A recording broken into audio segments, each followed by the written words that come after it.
Video. No, we'll just change that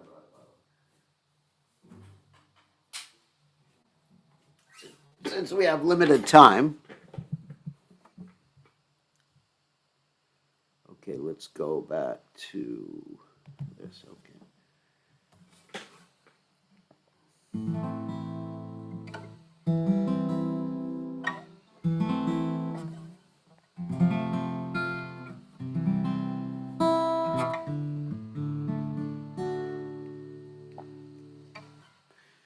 Jaya Radha Madhova Jaya Kunja Bihari Jaya Radha Madhova Jaya Kunja Bihari Vijana Malabar Jaya Giri Radhahure Jaya Giri Radhahure Gopi Jana Malabar Jaya Giri Radhahure Jaya Giri Radhahure Yashodanandana Jaya Brajavana Ranjana Yashodanandana Jaya Brajavana Ranjana Yamuna Tira Vanachari Jaya Kunja Bihari Jaya Kunja Bihari Jaya Radha Madhava Jaya Kunja Bihari Jaya Radha Madhava Jaya Kunja Bihari Vijana Malabar Jaya Giri Radhahure Jaya Giri Radhahure Vijana Malabar Jaya Giri Radhahure Giri Radhahure Yasodanandana Jaya Bhajana Ranjana Yasodanandana Jaya Bhajana Ranjana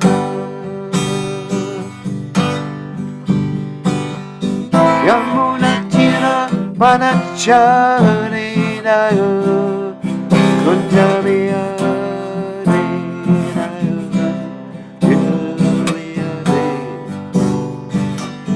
Yamuna Tira Charinayo Kunjabiyare Kunjabiyare Randumado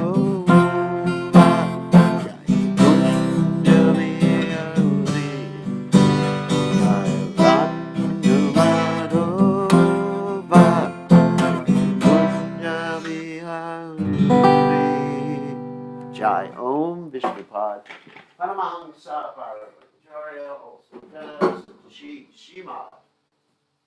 His Divine Grace Abhaya Charanada Bhaktivedanta Goswami Srila Prabhupada Ki Jai ISKCON Founder Acharya Srila Prabhupada Ki Jai Anantakoti Vaishnava Vrinda Ki Jai Namacharya Shadalhidas Thakur Ki Jai Param Se Kaho Sri Krishna Chaitanya Prabhu Nityananda Shidwaita Gadadha Shivasiti Gaur Bhakta Vrinda Ki Jai Shri Shri Radhakrishna Gopi Gopinath Shyam Kunda Radhakunda Giri Govardhan Ki Jai Vrindavanam Ki Jai Maturadam Ki Jai Jagadasami Ki Jai Yamunamai Ki Jai Shrimati Lalasi Devi Ki Jai Samaveda Bhakta Vrinda Ki Jai Gaur Premananda Hari Hari Hari Bol. All glory is the assembled devotees.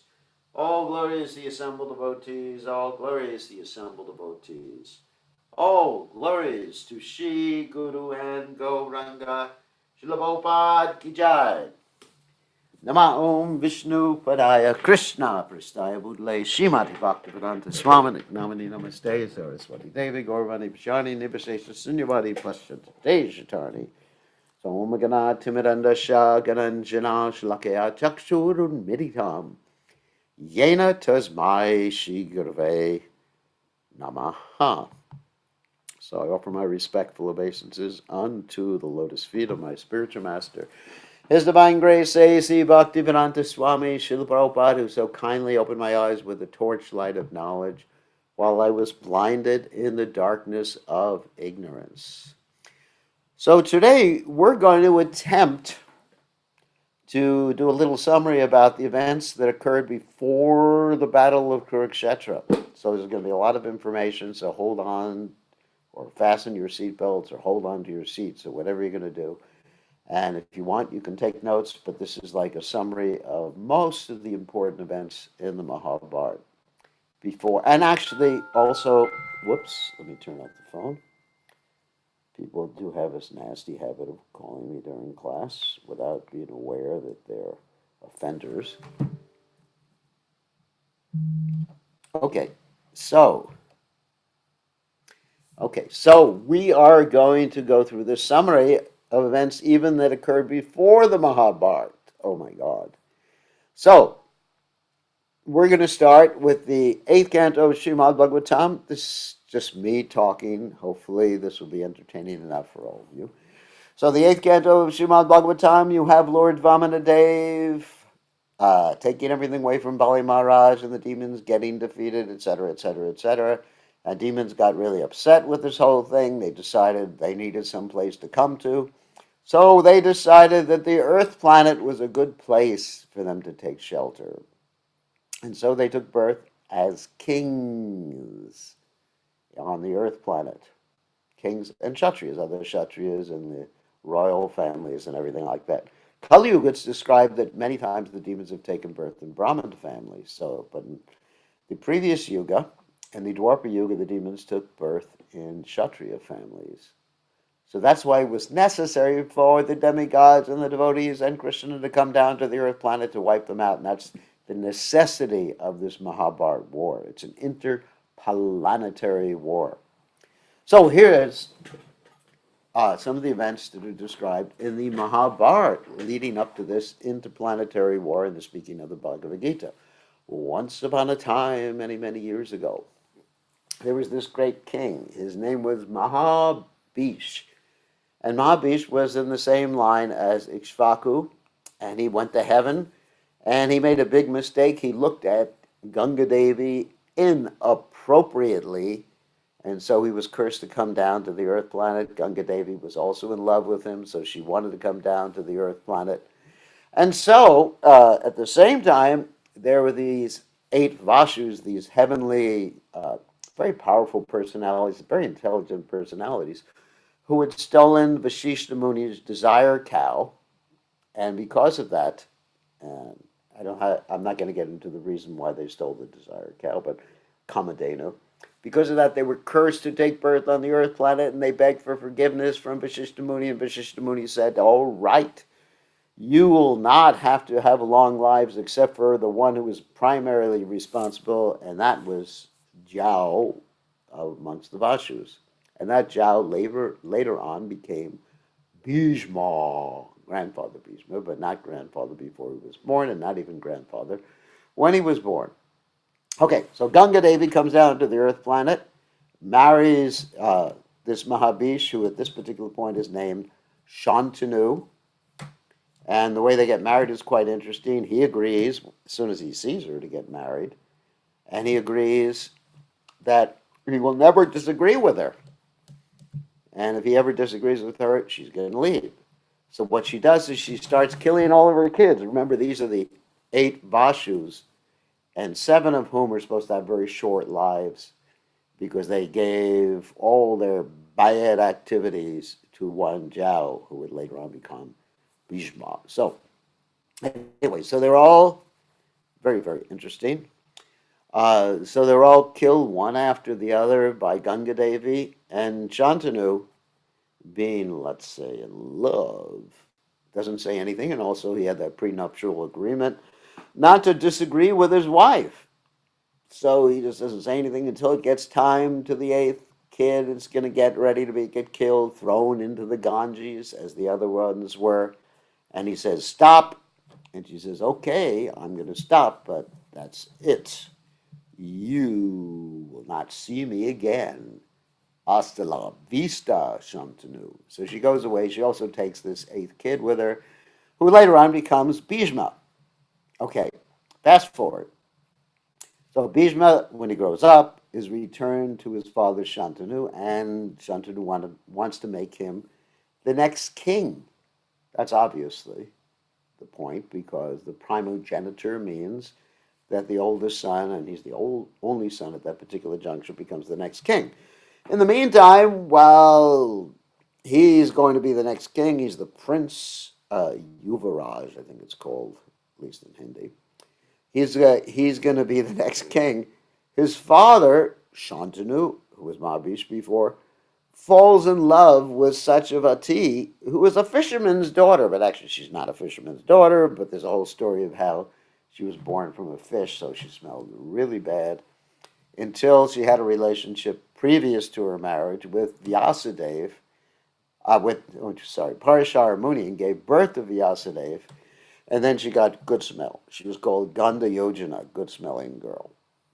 So, anyway, therefore, Shantanu wants to marry her. He falls in love with her, but there's a condition that if they get married, her son has to become the next king. But Bhishma is already set to become the next king.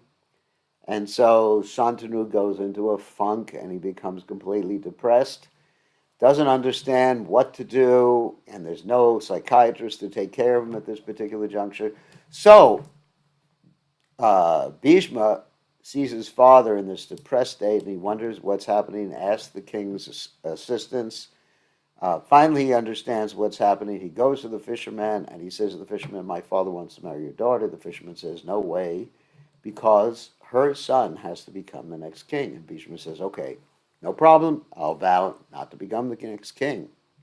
And then the fisherman says, well, there's another problem, too, because your son may actually fight with him and want to become the next king, too. So Bhishma says, that's no problem.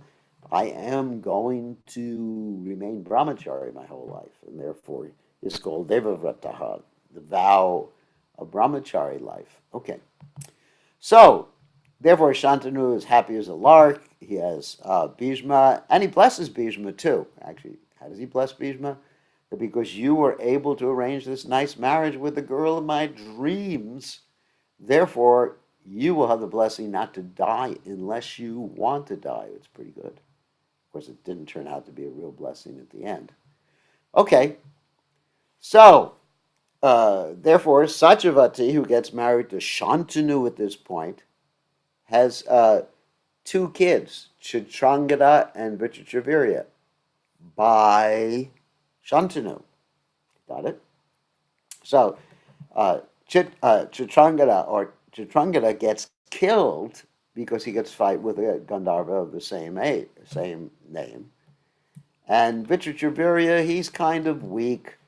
He can't get his own wife, because in those days, if you wanted to get a wife, you had to go out and you conquer some enemies and capture the girl or kidnap the girl. It's pretty romantic stuff. So instead, Bhishma, his half-brother, decides to get the girls for him. So Bhishma goes out and he kidnaps 3 girls, the sons or the daughters, sorry, it's not a modern age, the daughters of the king of Kashi, Amba, Ambalika, and Ambika. That's interesting. Amba, Ambika, and Ambalika in that particular order. And so he brings them back to marry Vichitravirya. And Vichitravirya is just really happy, but there's a problem because Amba has already been promised and she's fallen in love with someone else. who is Shalva. And so Bhishma sends her back. Shalva doesn't want to accept her back. And then she comes back, wants to marry Bhishma. Bhishma says, no, I'm not going to get married to anyone, especially someone who hates my guts like you. And she vows, after being unsuccessful in trying to convince Bhishma to marry her, even trying to use Bhishma's spiritual master, Parashuram, to convince her, or to convince Bhishma to marry her, that she vows to take birth again after performing austerities and be the cause of death of Bhishma. So that's Amba. Remember, let's put her aside for a second. Of course, later on she takes birth as a person named Shikandi, who is the daughter or son of Drupada. And that's an interesting story which we'll tell in a few seconds. Okay, so Vichitravirya, who is Shantanu's son and Satyavati's son, gets married to these two girls, Ambika and Ambalika. And he is madly in love, but he's also a very weak character. So he's so madly in love that he doesn't take care of himself very well, and he's just engaged in, I wouldn't say licentious activities, but, sensual activities.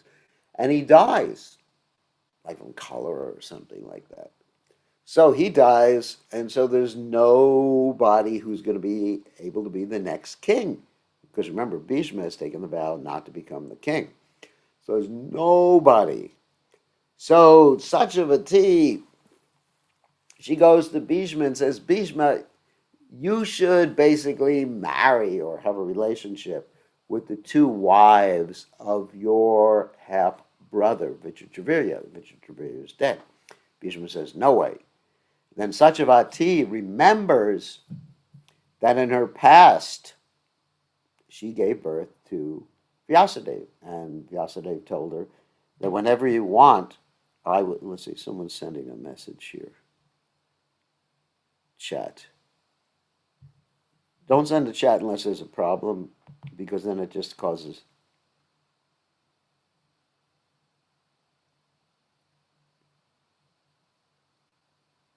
Yeah, she became Ganda Yojana when she smelled good. So please don't send a chat unless there's a message, there's a problem with the internet, because it's just going to really just stop this whole progression of stories that I'm telling. So only send a chat, please, if that's the case. Not that you're happy or sad or you want to be Satyavati in your next life.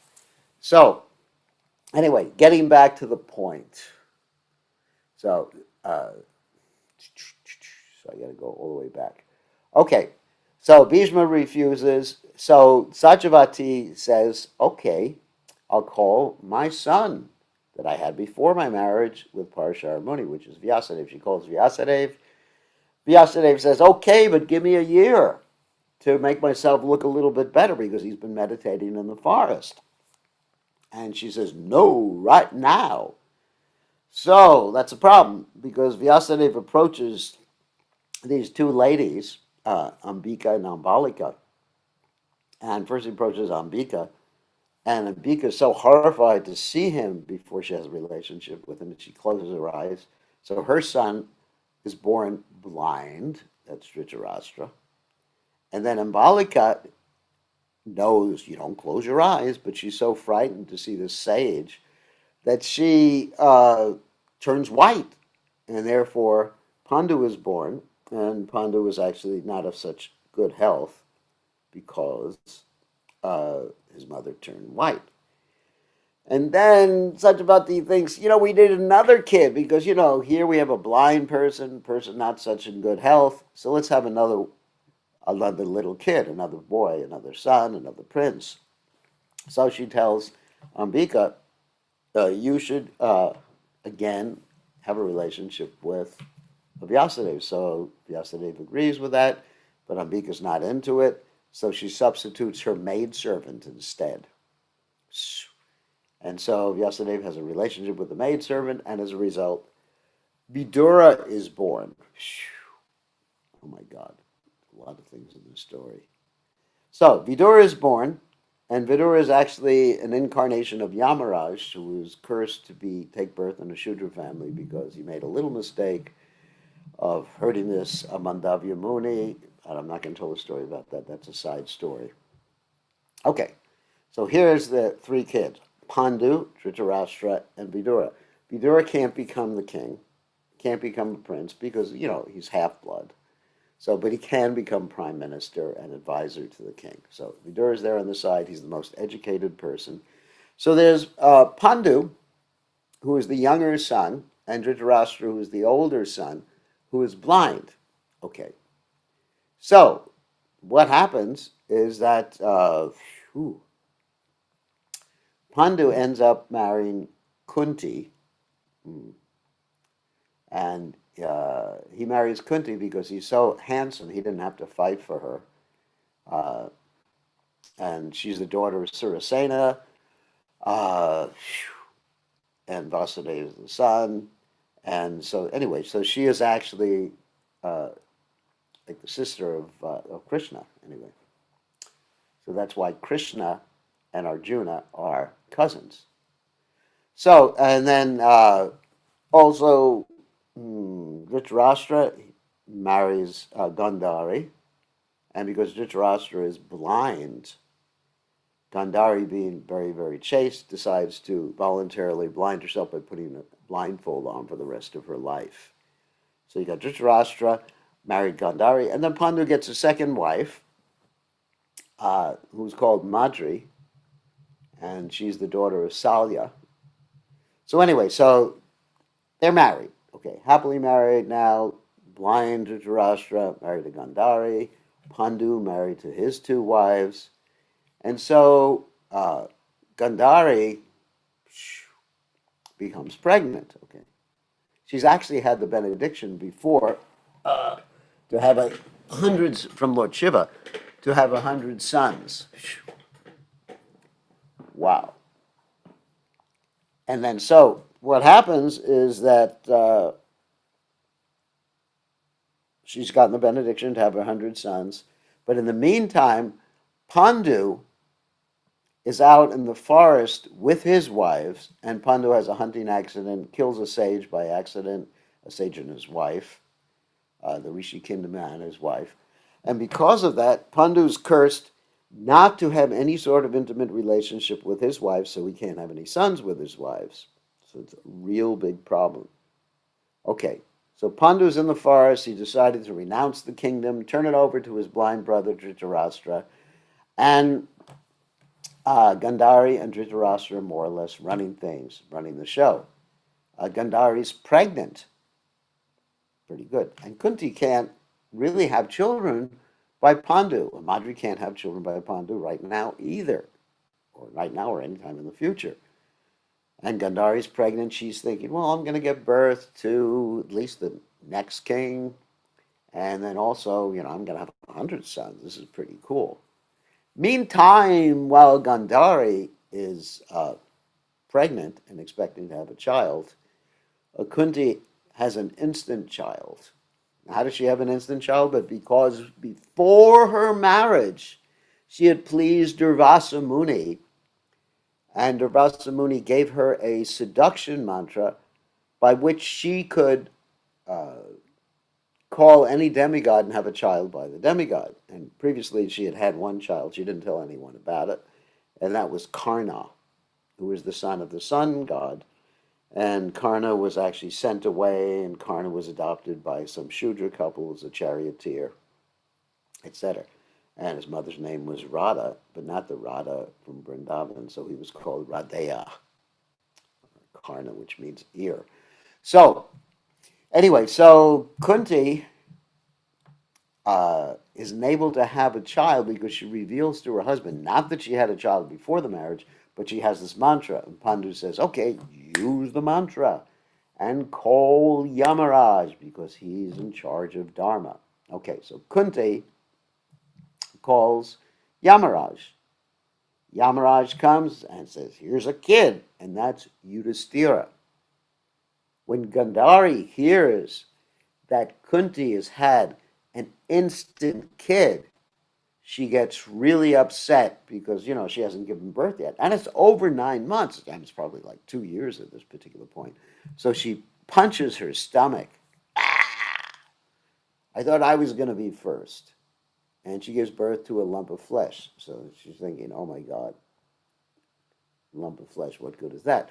But Vyasadeva comes into the scene. He produces a lot of, about 101 incubators and divides up this lump of flesh into 101 pieces because the 101th piece is actually a daughter because Gandhari actually wanted a daughter too, and puts them in incubators. And eventually they start to hatch or come out of the incubators. Just like sometimes there's preemies or premature children that are put into incubators. And so, anyway, so sorry about this. So, the first one to hatch Duryodhana. And he comes out, the jackals are howling, he howls like a jackal. All the bad astrological signs are there. Vidura says, not a good idea to keep this kid, at least give him away or do something with him because he's going to cause the destruction of the entire dynasty. But Dhritarashtra is too attached to his kid. So he says, no, we'll keep him. All right. And this Duryodhana, the first kid, is actually in personality of Kali Yuga. Okay. So pretty heavy. So in the meantime, in the forest, you have Pandu and Kunti and Madri, his two wives. They decide to have a second kid. That is, Kunti is going to have a second kid by another demigod. And that demigod is Vayu, and the second kid is Bhimsen, who is the son of Vayu. And he's so strong that when Kunti drops him, he breaks the rocks. She drops him accidentally off a cliff, and he breaks all the rocks, and he doesn't get hurt. So he's as strong as millions of elephants. All right. And then she has a third kid by Indra, and that kid is Arjuna. And then Madri, the other wife, thinks, come on. What about me? I got to have some kids too. So Kunti says, okay, you can borrow my mantra. And she is very tricky. She has two kids by the Ashwini Kumaras, Nakula and Sahadev. So there's 5 Pandavas there. Okay. Meantime, there's 5 Pandavas growing up with their father and mothers, and they're happy as larks in the forest. Now, there's no palace intrigue at this particular point. And then, at the same time, in the palace, there's the 100 kids who are the sons of Dhritarashtra. Okay. Meantime, Madri just like somehow or other attracts Pandu because he's been cursed to die as soon as he tries to have a sexual relationship with his wife.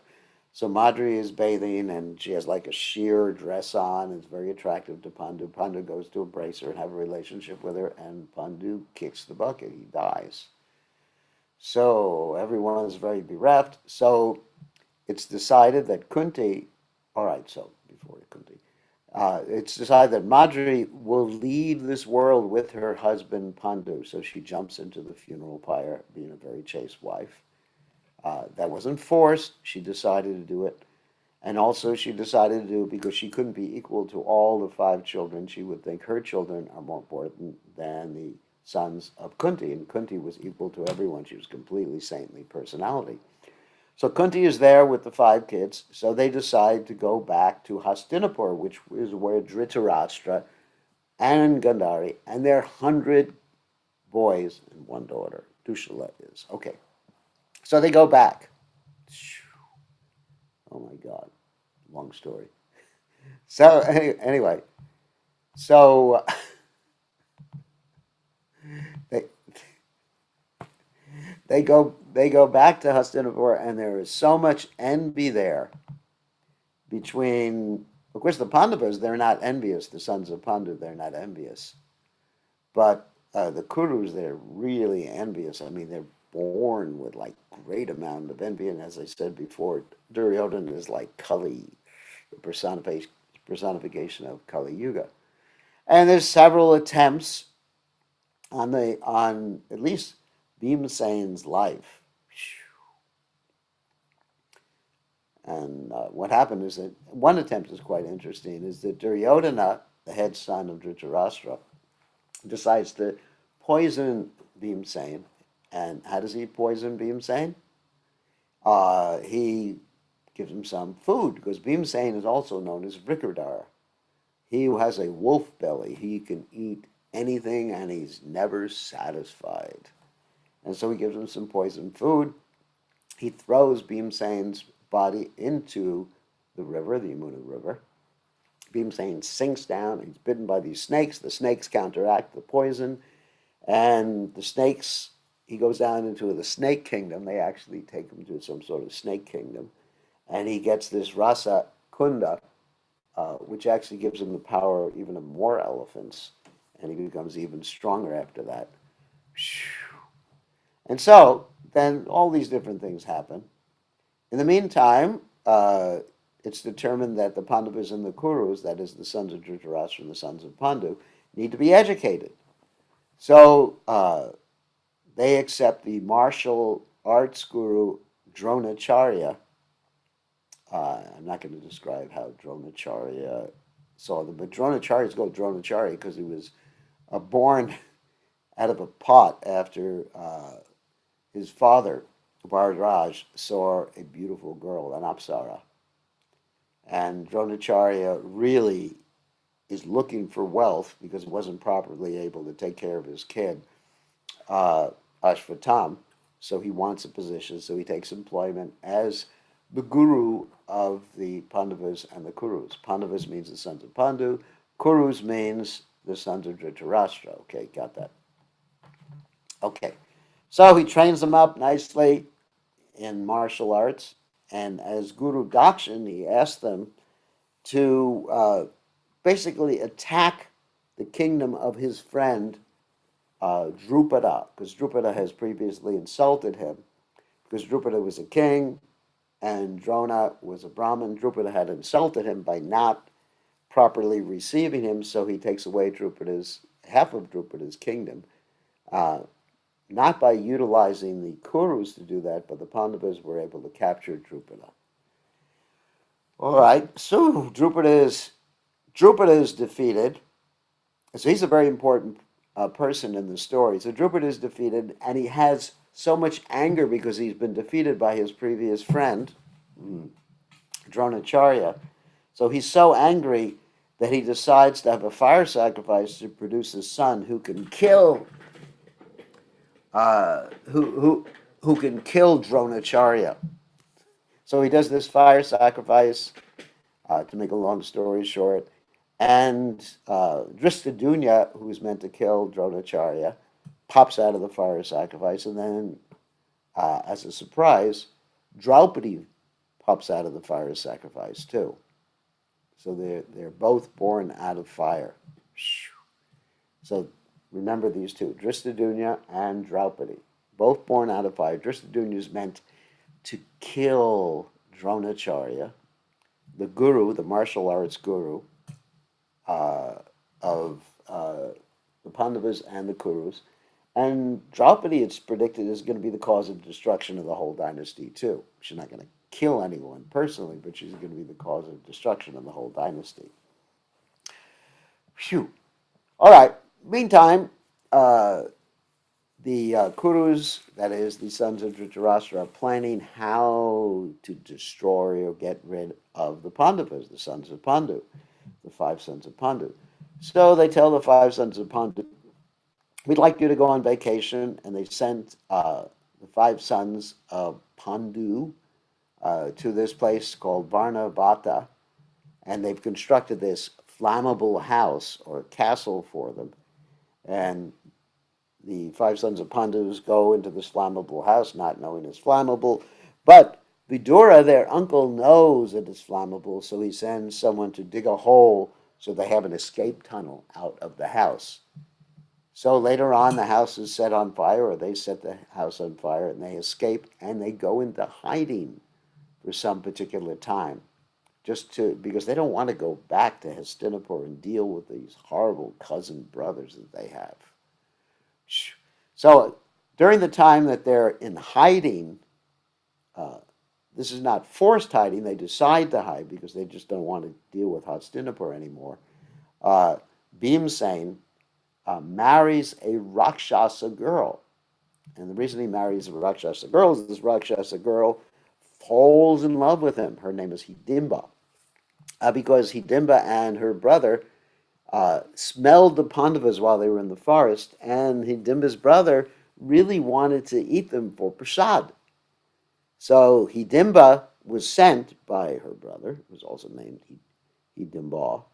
It's Hidimba. And he sends Hidimba to get the Pandavas, but she falls in love with Bhimsen.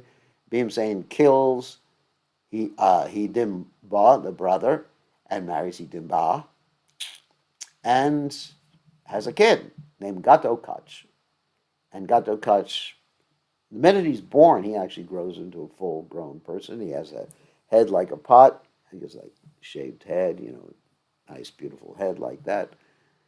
And so then the Pandavas leave, and there's many different stories that occur, such as in Eka Chakra, Bhimsen kills a demon named Bakasura, and they end up at the Swayamvara for Draupadi. Remember, Draupadi is the son of Drupada, and she is born from fire along with her brother Drishtadyumna. So there's this Swayamvara. Swayamvara means the girl picks her own, but also there's a competition to see who's better. And in this particular competition, the person who would marry her would have to shoot an arrow through the eye of an artificial fish that was up in the air, but the person would have to be looking at a pool on the ground of water that was actually quivering, and look down as you were pointing up at the fish, the artificial fish swimming up in the air or in some pond up in the air like that. Impossible. So basically, nobody could even pick up the bow except for Karna. And remember, Karna was actually known as the son of a Shudra in spite of actually having a better birth than that. And so Draupadi said, I'm not going to marry this guy because he's from a bad family.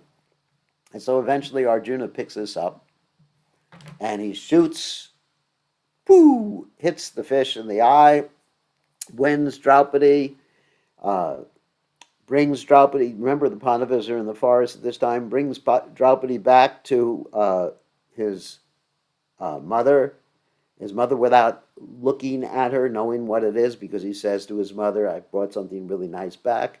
She says, share it equally, and therefore, because the son has to obey the mother. Thank God we don't have to do that nowadays. Therefore, she becomes the wife of the 5 Pandavas, common wife of the 5 Pandavas. But that was also because in a previous life, she asked for a husband 5 times from Lord Shiva, and Lord Shiva said yes, because she wanted a husband so much. You got to be careful. If you want a husband, just ask once. But she asked, I want a husband, I want a husband, I want a husband, I want a husband, I want a husband, I want a husband. She got 5 of them. So anyway, this is a plan to keep the Pandavas together, because if the Pandavas had all married different girls, God knows there would have been fighting between the women. So that would have caused a problem. The Pandavas had to remain united. All right, very, very important. So then what happens is the Pandavas return at this particular point to Hastinapur. They decide, well, obviously everybody knows we're still alive, so we weren't burnt in the house. So they returned to Hastinapur, and when they returned to Hastinapur, they just can't get along with the Kurus or Dhritarashtra's son, so it's decided that they'll have a separate part of the kingdom called Indraprasth, which they develop very, very nicely. Kandavaprasth, Indraprasth, and there's a whole story about how they develop it. They till the land, they burn the Kandava forest, and they get blessed by Maya Danava, who constructs this amazing palace for them. But they have a deal between each other, which is just to keep peace, because they just have one wife. If one brother intrudes upon another brother while that brother is with the wife, then that person who intrudes will go to the forest for 12 years in exile. Oh my God. So one time Arjuna has to intrude because someone attacks to try to take away the cows, and he has to get his weapons, which are kept with Yudhishthira, who was with Draupadi at that time. So Arjuna has to go in exile for 12 years. And actually, he's supposed to be a brahmachari for 12 years. Didn't work out too well like that. So while he's in exile for 12 years, he marries Ulupi and Chitrangada. Anyway, there's a whole story about some more ladies he marries. It's not that he goes to Argentina and becomes the founding father of Argentina because Argentina is called Argentina. That's somebody made up that crazy story. And then at the final portion of his exile, 12 years, he kidnaps Subhadra, who is Krishna and Balaram's sister, because Subhadra was supposed to marry Duryodhana, because Duryodhana had made friends with Balaram. Actually, he had accepted Balaram as his guru, and with the plan that he would have the Yadu dynasty, that's Krishna's dynasty, on his side by marrying into their dynasty. So, phew, all these intrigues. Krishna didn't like the idea, so he went against Balaram's desire and arranged for Arjuna to kidnap Subhadra. So they got married, and it was very nice, very, very nice thing. Anyway, so, phew. So all that is happening. Then, uh, okay, then go back to the Indraprastha or Kandavapras. Arjuna's back there. So they all decide to do this Rajasuya sacrifice to establish themselves as the emperors, or as Yudhisthira as the emperor.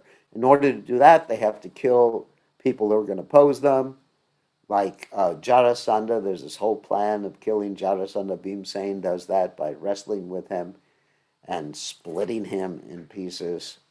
And there's a lot more details of the story, but we don't have a lot of time tonight to tell the story.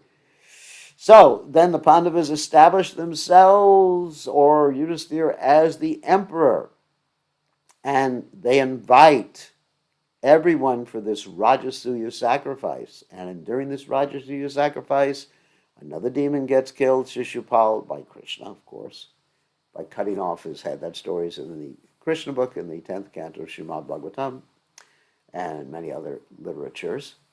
And Duryodhana, actually at this particular sacrifice, he's invited to come, and his business is to take care of the donations. He gets really insulted. And he's insulted even more because this particular palace was constructed by this mystic demon that the Pandavas have. Water looked like land, and land looked like water, and doorways looked like there was no door there. And where there was a door, where there was a door, it looked like no door. And where there was no door, it looked like there was a door. Anyway, you get the idea. And so Duryodhana makes a fool of himself. Draupadi, everyone are laughing at him. He gets angrier and angrier and angrier. And with his uncle, Shakuni, who is the brother of Gandhari, they have a plan to take everything away from the Pandavas, which is the gambling match. They challenge the Pandavas to a gambling match in Indraprastha. The Pandavas come to the gambling match, and basically Yudhisthira becomes enamored, thinking he's going to win. This is the problem with gambling. It's the greatest cheating thing, as Prabhupada says and Krishna says. Cheating games, he's gambling. So Yudhisthira loses everything, the kingdom, and then he gambles his brother and himself, and he gambles his wife. And after he gambles his wife, there's an attempt, that's Draupadi, of course, there's an attempt to disrobe her in the assembly place. And Draupadi tries to fight against Dushashan, who is the second brother of Duryodhana. And she's unable to do it because Dushashan's a strong guy. So she's fighting, holding on to her sari or onto her robe. And Krishna, he provides unlimited cloth. So this Dushashan, he's pulling. Finally falls on the ground exhausted because there's unlimited cloth being provided by Krishna. Amazing story. There's a lot in this story. I didn't realize I'd have to tell the whole story. Anyway, so Krishna saves the scene. Dhritarashtra then sees, well, this is not going well for my sons, because Draupadi is special, and there's going to be curses. She starts cursing, and Bhimsen curses to break Duryodhana's thighs. So Dhritarashtra says, all right, you're free. And then, but Duryodhana, Dhritarashtra's son, says, let's have one more gambling match, all or nothing. If we win, then we take over the Pandavas' kingdom and they go into exile for 13 years, 12 years of regular exile, 1 year of agyatvas, which means they're hidden. And if we discover them during that hidden year, they have to go through a whole cycle of exile and hidden exile again. Okay, so they go into exile. Bhima is threatening, when we attack you, I'm gonna break Duryodhana's thigh, because Duryodhana threatened to put Draupadi on his thigh, which is actually quite illicit. And Bhimsen vows to basically drink the blood of Dushasana, and Draupadi vows never to comb her hair again, or put her hair up, or wear a crown until she can take the blood from Dushasana, who was the one who was actually dragging her, and put it on her hair. These are really strong people. So they go into exile for the 12 plus 1 year. And during that exile, there's many things that happen. Wow. Shikandi is born at that time, and Shikandi is not born to them. Shikandi is born to Drupada, and Shikandi is actually Amba, who vowed to be the cause of death of Bhishma previously. Shikandi is born as a girl, but later transformed into a man because of a yaksha. I don't have time to tell that whole story. But during the Pandavas' time of exile, because Shikandi is an important person, during the Pandavas' time of exile, the Pandavas get different weapons. For example, Arjuna gets celestial weapons from Lord Shiva, goes to the heavenly planets, learns how to dance, gets cursed by Urvashi, who was his great-great-great-great-great-grandmother, to become a eunuch because Urvashi wants to have a sexual relationship with him, and Arjuna just says, hey, Mataji. And she says, you're going to become a eunuch. And Indra later on mitigates this particular curse to be just 1 year. He said, 1 year you can be a eunuch. That's going to help you during the 1 year of hiding. Remember, they had to go 1 year of hiding, 12 years exile, and the 13th year in hiding. Bhima meets Hanuman, his brother, and he gets blessed with Hanuman's power and ability.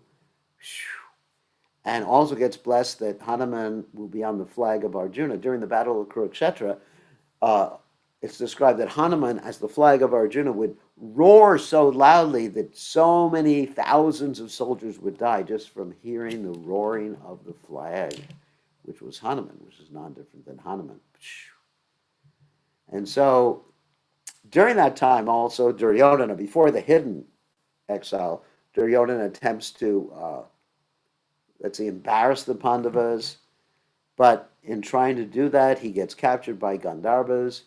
The Pandavas actually free him. Arjuna frees him from the capture of the Gandharvas. And after that, Duryodhana decides to commit suicide, so he goes into a yogic trance. But during that yogic trance, his other demon friends give him a pep talk and say, don't worry, we're going to actually take over the consciousness of Bhishma, grandfather Bhishma, of Dronacharya and Kripacharya. Kripacharya, we didn't get a chance to tell you who he was, but you can read the Mahabharata for that one. And the reason that their consciousness was taken over, or they were possessed, ghostly possession. Ghostly possession is there. I was just reading about Christianity the other day, how Jesus Christ sometimes would free people from ghosts or demons because if one eats impure food.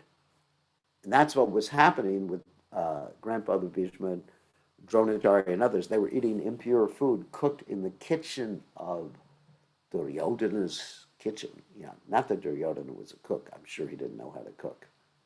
So many things happened while the Pandavas were in exile. There was a test by Durvasa and his 10,000 disciples.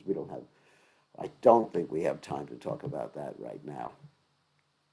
At the end of that exile, Jayadrath, who was married to Dushala, the one daughter of Gandhari, tries to kidnap Draupadi, but the Pandavas actually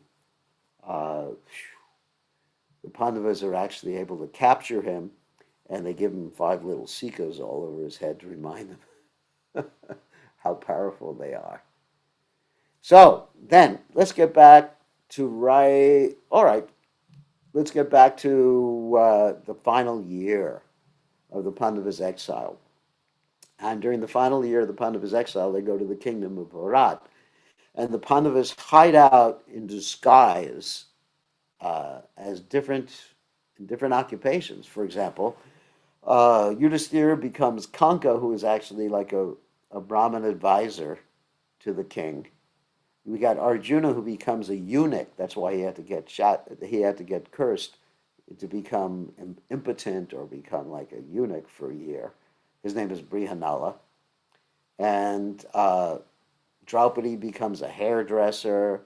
And Nakula and Sahadev, they take care of the horses and the cows, Rishtanemi and Grantika.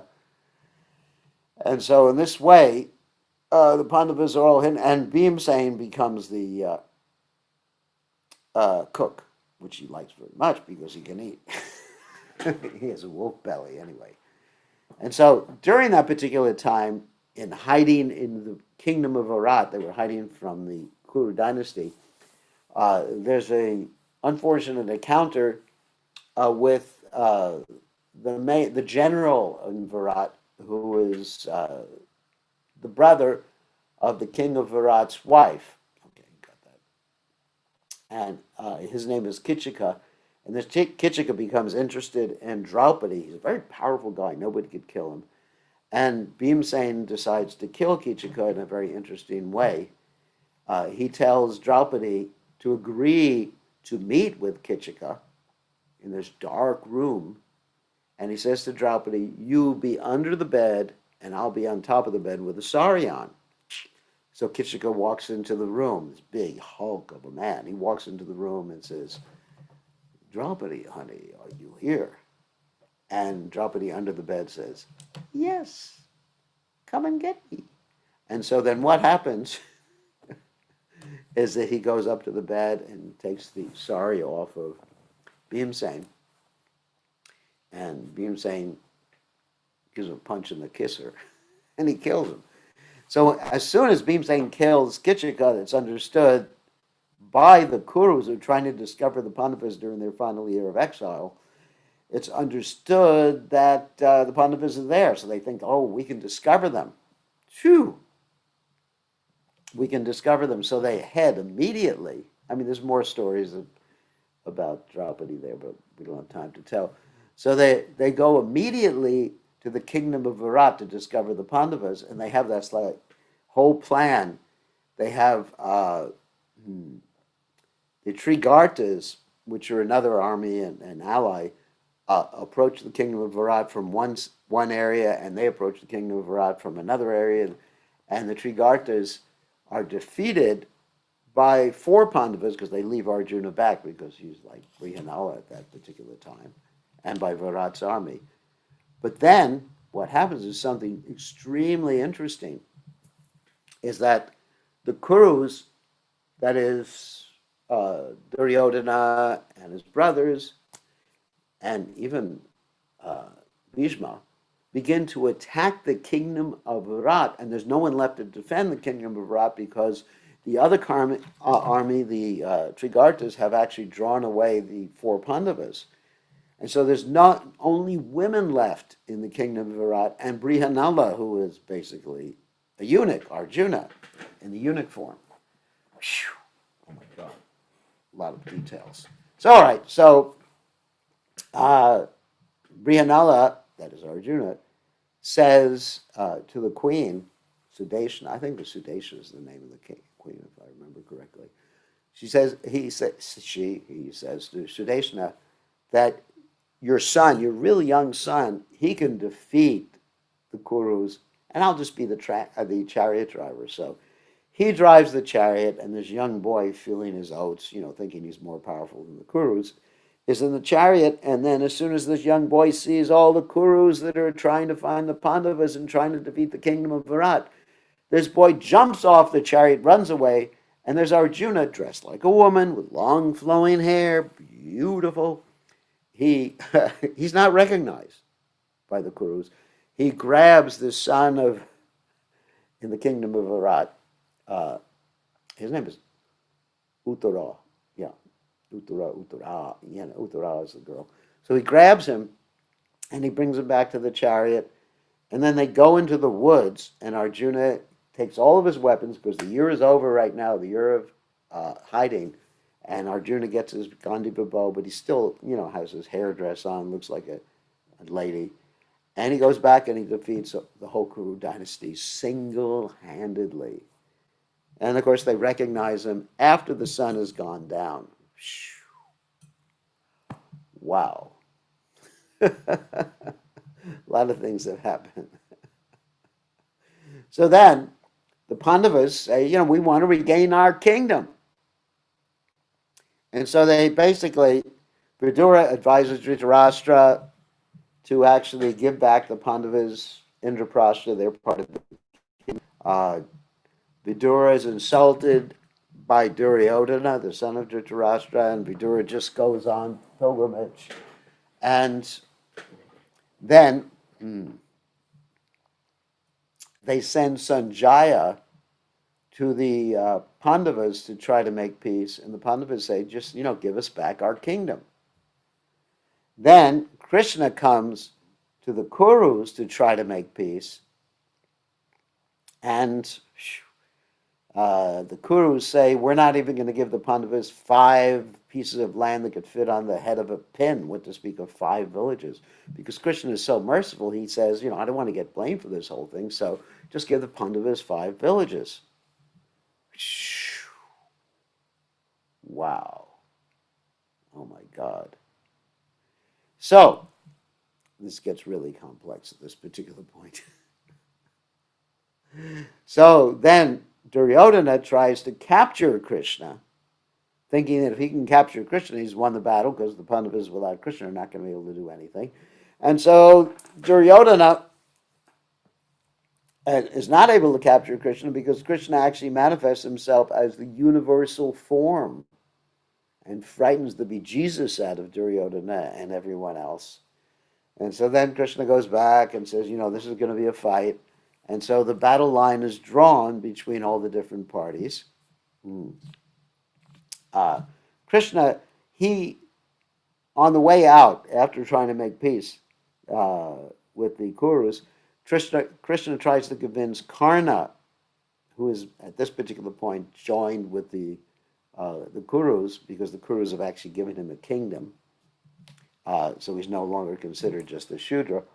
So he tries to convince Karna, who's the most expert archer, just equal to Arjuna, to join with his brothers. He reveals to Karna who he is. And Karna says, no, I have this obligation to Duryodhana. And then even Kunti tries to convince Karna, saying, you're my son. And Karna says, no, you never took care of me before, but I'll give you this benediction that 5 of your sons will remain alive.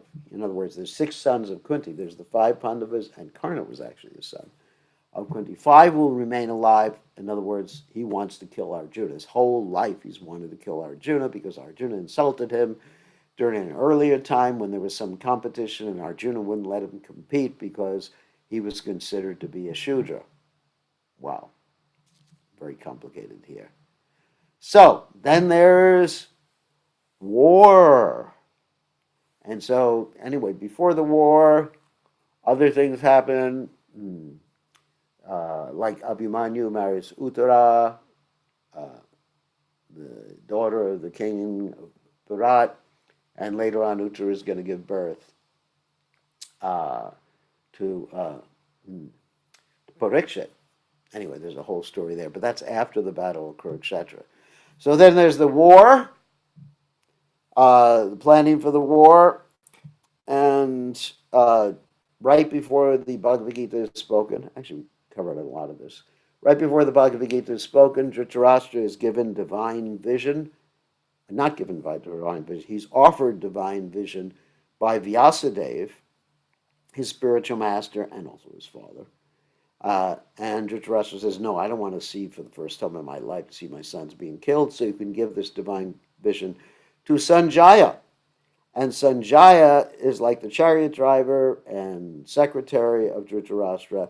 And Sanjaya is able to see with this divine vision, even though he's in the palace in Hastinapur, he's able to see everything going on in the Battle of Kurukshetra. And the beginning of the Bhagavad Gita is Sanjaya relating what's happening in the battlefield of Kurukshetra, especially the conversation between Krishna and Arjuna, which is the Bhagavad Gita.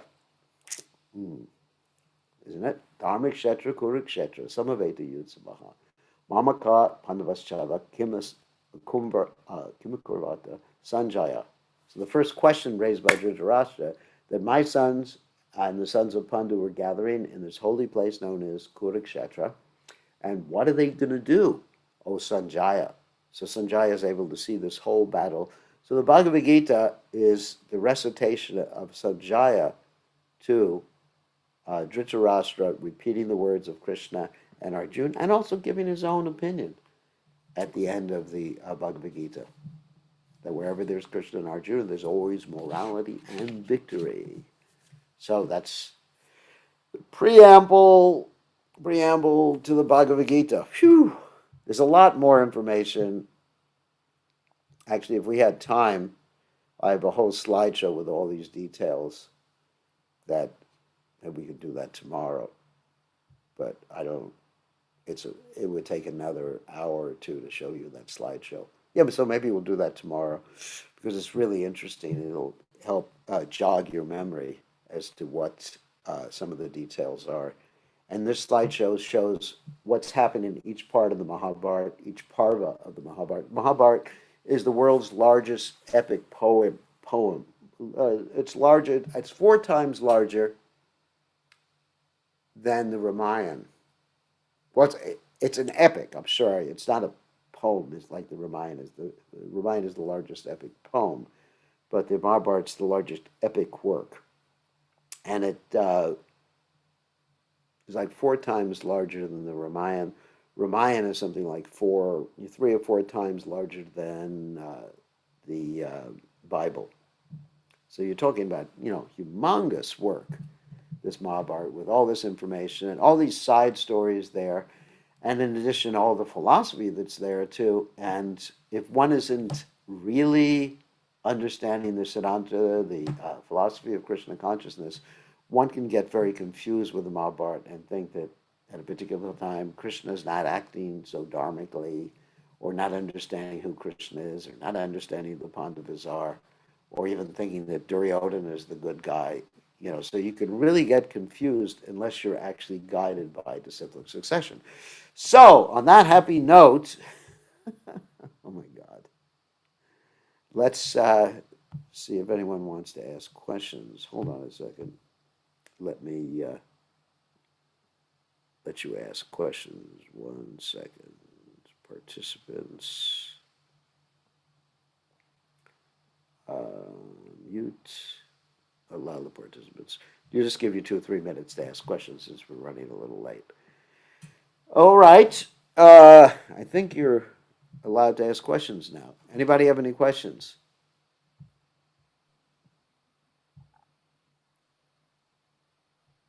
Questions? No one has any questions. I see. Probably so bewildering, everything I said. Make sure this. No one? Okay. Rakesh. All right, you have some questions. What's your questions?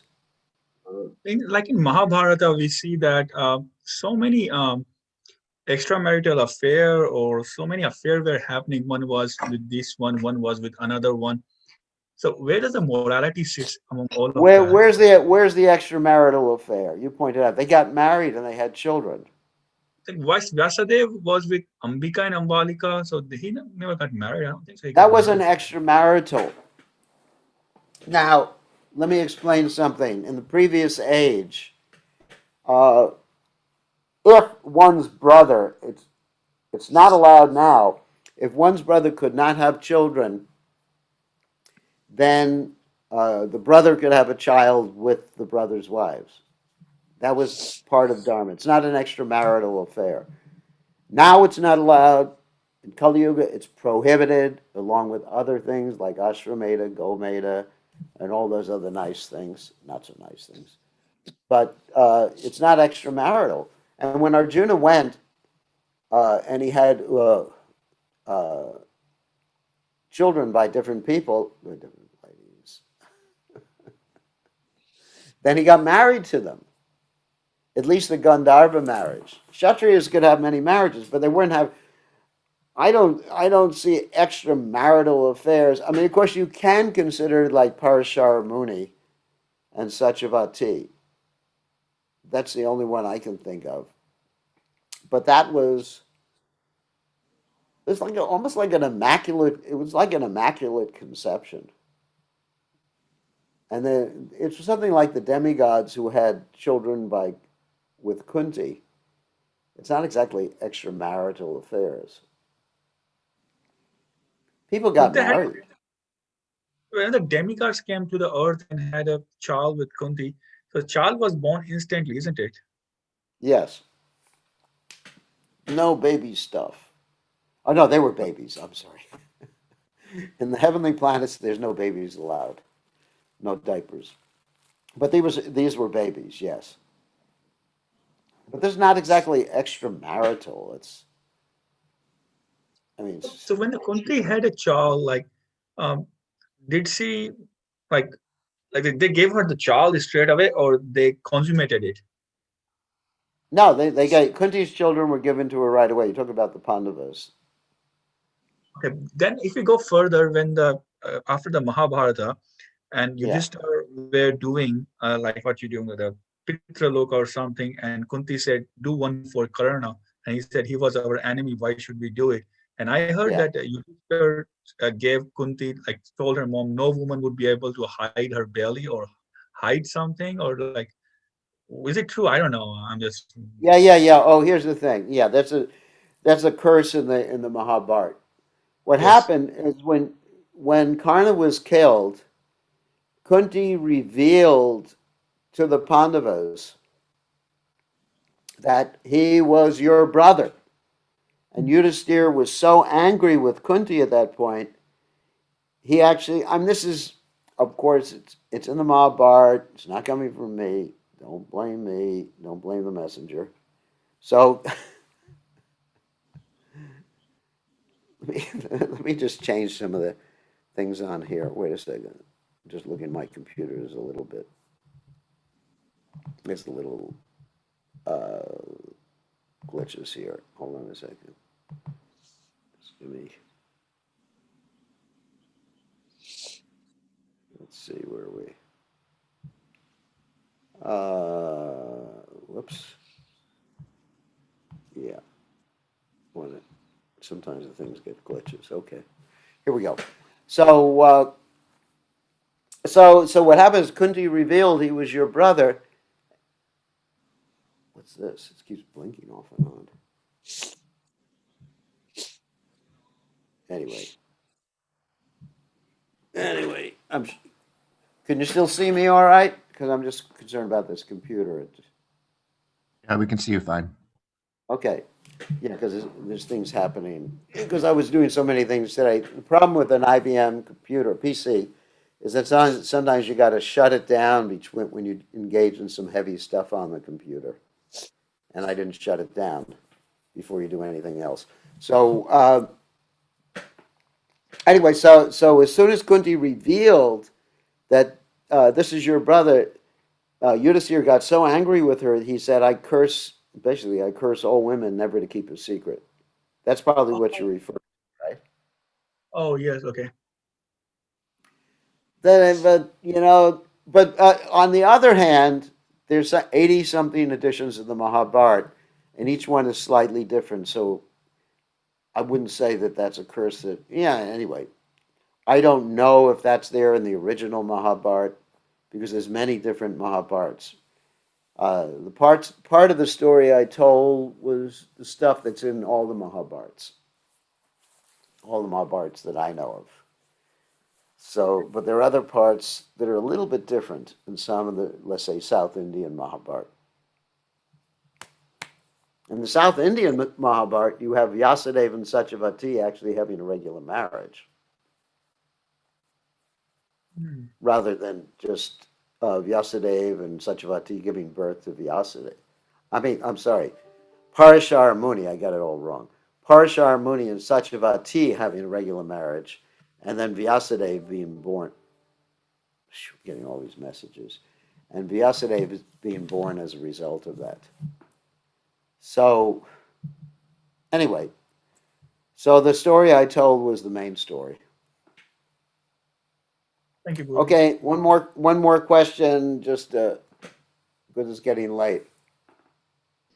Gurudev, I have So a just question.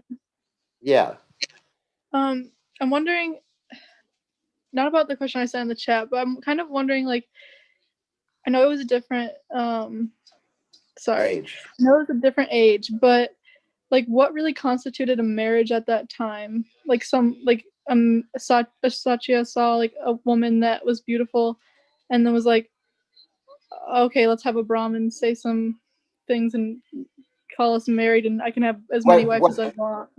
It's kind of like a what loophole, it feels like. what constitutes a marriage at that time is the same thing that constitutes a marriage nowadays. The essence of a marriage is the promise that people make that they stick to. So Mm-hmm. in those days, someone could make a promise like just by exchanging garlands, and that was called a Gandharva marriage.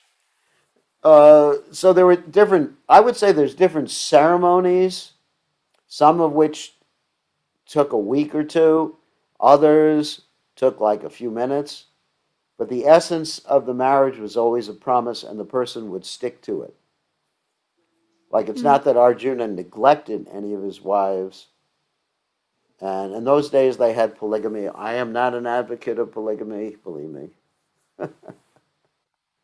I mean, it's interesting because, like, well, like Bhima left his wife, right? I mean, they had the promise of like the having one son, then he would leave. Yeah, yeah, yeah. But Actually, it's nice you know the Mahabharata. Well, his son was grown up, and he took care of Bhima's wife. oh, that was like why. Okay, Yeah, the I don't know. son It was just at feel when when Ghatotkacha when Ghatotkacha was born. A few minutes after he was born, he actually grew up full grown, mm, yeah. and that was decided by mutual consultation. It's just interesting. It feels like these people like aren't really. I know it's the class too, but it's like they're not really like free of like lust. They want to marry women just because they're beautiful, and then they have like 5 wives, and Uh, like I yeah, mean, well, it's like so as far as Shantanu, yes, you're right. Shantanu had this issue.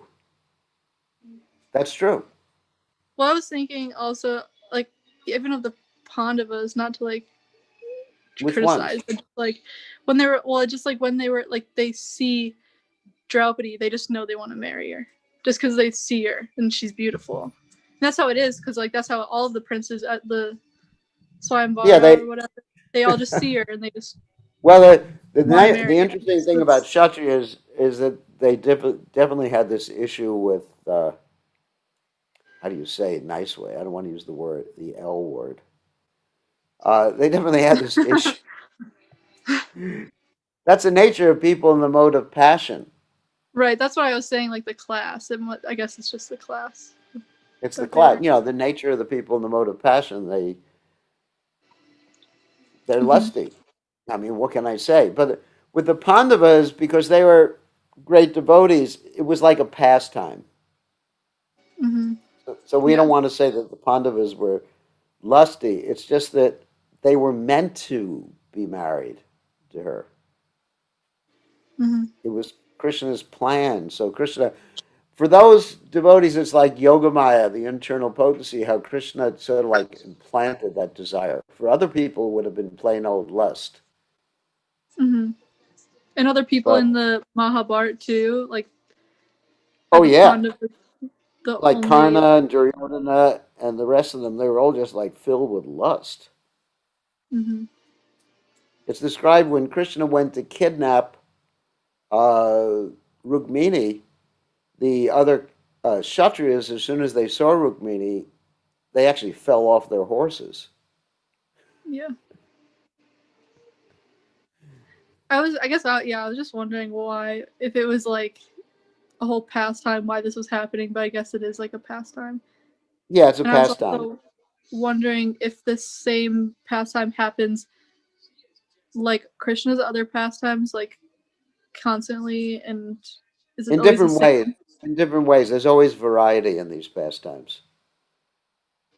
Mhm. Okay. Imagine how good a woman would feel thinking that when all these men saw me, they fell off their horses. Be real, it'd be real good for a lady's ego, wouldn't it? I mean, just be like, wait till you know me. You won't feel the same way. Oh, that's so funny. But I guess so. Like yeah, like in the case of Shantanu when he fell in love, he fell in love with Ganga Devi. You know, it was probably he should have waited until he got to know that she was going to kill all of his kids. I know. Anyway, these are pastimes and they're interesting, but we should not imitate nowadays. Yeah. Okay, anyway, it's past my bedtime. Not really, but it's time to end. We'll see everybody. Maybe tomorrow we'll actually go through a more thorough study of the Mahabharata, which will be interesting. Not the same stories, but we'll actually go through the different parts of the Mahabharata. I have a whole presentation about that, a slideshow actually, where we could show what happens in different parts of the Mahabharata. Now that we know the stories, we can actually corroborate them and connect them with different parts of the Mahabharata. Okay, thank you all for joining us. All glories to Srila Prabhupada.